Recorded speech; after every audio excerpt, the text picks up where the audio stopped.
Queria chamar a atenção de alguns fatos, que também um pouquinho sobre a economia também, que eu não domino profundamente, mas eu acho importante. Né? Eu acho que primeiro João levanta uma questão fundamental dos interesses que estão por trás do golpe, né? E uma das grandes questões que aparece é exatamente quando o governo começa a se mover, e eu acho que esse dado precisa ser considerado, no sentido de quebrar a lógica dessa relação promíscua entre o público e o privado, através de algumas medidas de mudança no sentido jurídico. Né? Então começa a liberar possibilidades de investigações, de liberdade, de estruturação e tal. Então isso permite que, inclusive, tenha um golpe contra o próprio governo. Entretanto, isso não significa que não desnuda, mesmo que o objeto da Lava Jato seja político, parte dele, mas isso não impediu que o Lava Jato abrisse a caixa preta, né, que é exatamente as relações de poder, as relações do Estado, da relação privado-público, né, e aí, consequentemente, abre um leque de possibilidade de atingir outros. Então vem aquela questão do quando o Estado anterior já deu essa sinalização de que é um processo muito mais sistêmico, muito mais da própria estruturação da relação de poder, né? E quando você estabelece que você pune aqueles setores estratégicos da economia brasileira e ao mesmo tempo começa a abrir o leque para outros que são citados nas várias isso abre uma perspectiva do enfrentamento nessa área. Por que eu acho isso importante? Porque para o status quo, para o retorno da elite ao poder, da forma que eles estavam trabalhando antes, é necessário, particularmente com a internet, a necessidade de parar esse processo. Então, um dos componentes do golpe é exatamente a corrupção. Eu acho que esse é um aspecto fundamental para a gente analisar hoje. O golpe é para manter a corrupção, é para manter o status quo de relação público-privado promíscuo que nós temos na história desse país. Eu acho que esse é um aspecto assim, importante nesse debate. Um segundo aspecto importante que eu queria comentar também é por que o movimento hoje é diferente do movimento digamos, pré-64. Eu acho que tem uma coisa meio, até vamos falar um pouco sobre isso, que está meio escondida, que não tá aflorado, que é o impacto das medidas, inclusive essa daqui, a universidade, que os governos populares fizeram na teia social. Então hoje a universidade reage, a universidade tem 50 mil pessoas, ela tinha 10 mil há 20 anos atrás, os IFs praticamente não existiam, hoje existem.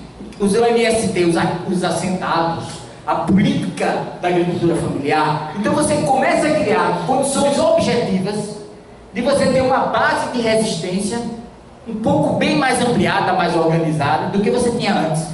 Eu acho que esse dado é interessante e esse dado ao mesmo tempo é desafiador, porque nos dá um papel como universidade mais estratégico na resistência, na construção das alternativas. Uma outra questão, eu estou me alongando um pouquinho, mas só para que eu acho que vale a pena no debate, é a postura dos deputados, que você está falando um pouquinho disso. O deputado ele tem uma representação, isso aí foi muito bem falado, mas no Brasil tem uma característica, até pela a própria pulverização de partidos representa a ação individual, oportunista, fisiológica dos parlamentares brasileiros. Isso tem um papel importante. Porque, para dar uma explicação bem rápida, por que os partidos, e aí o nosso diretor se assustou, por que os partidos correram para o golpe?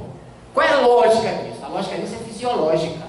Os partidos correm para o golpe, mas ao mesmo tempo não obrigam os parlamentares a votar pelo golpe. E imediatamente alguns parlamentares dizem, não, mas eu sou contra o golpe. Qual é o jogo aí? O jogo é, eu boto o PLA e o PK, quem ganhar eu estou dentro. Com uma característica. E por que eu digo que eu sou a favor do golpe? Por uma questão muito simples e matemática. Se eu sou contra o golpe, eu estou referendado aonde? Num governo que tem uma luta ferrenha de conseguir um terço. E que se vamos conseguir derrotar o golpe, vai precisar recompor, vai precisar perdoar os infiéis. Já o golpe não.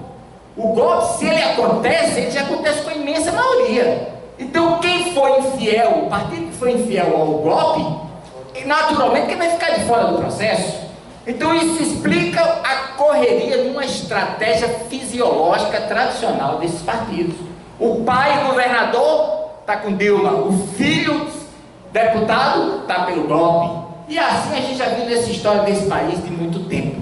É claro que a astúcia de Lula, ele recompõe isso. Mas tem um outro elemento, para não alongar, que diz respeito ao próprio papel de Lula nesse processo. Eu acho que Lula tem um papel de tentar recompor a base, não só política, mas a base econômica. Porque um dos motivos principais, e aí não vou entrar nesse detalhe porque eu não sou economista, mas é que o discurso de Lula é que nós temos um segundo tempo. E o discurso de Dilma hoje é extremamente interessante e emblemático. Há um discurso dos 186, e aí qual é o discurso de Dilma? Nós vamos recompor, vamos fazer um pacto nacional. Porque isso, a sinalização precisa acontecer. Porque essa é uma das sinalizações que Temer usa. Eu tenho condições de unir porque a Fiel está comigo, todo mundo está comigo. E Dilma não. Então Dilma tem que dizer, não, mas eu vou unir também. E Lula é o articulador disso, porque Lula construiu essas relações, tá certo? E essas relações, é claro que não no mesmo patamar, né? Porque não sei se as reservas internacionais permitiriam um reinvestimento, um conjunto de ações nesse sentido, né? Mas pelo menos uma recomposição mínima da base parlamentar, que é relativamente mais fácil, ganhando do golpe, por causa do fisiologismo de boa parte deles, mas também a base econômica, a base social, trazendo mais uma vez parte do empresariado, né? Lembrando que os interesses internacionais, esse a gente não alcança, tá? Porque eu acho que o pré-sal, e aí não estou falando só da América, eu acho que tem a questão da primavera árabe, um conjunto de outras coisas também, que não foi citado, mas que está no bojo dessa geopolítica mundial.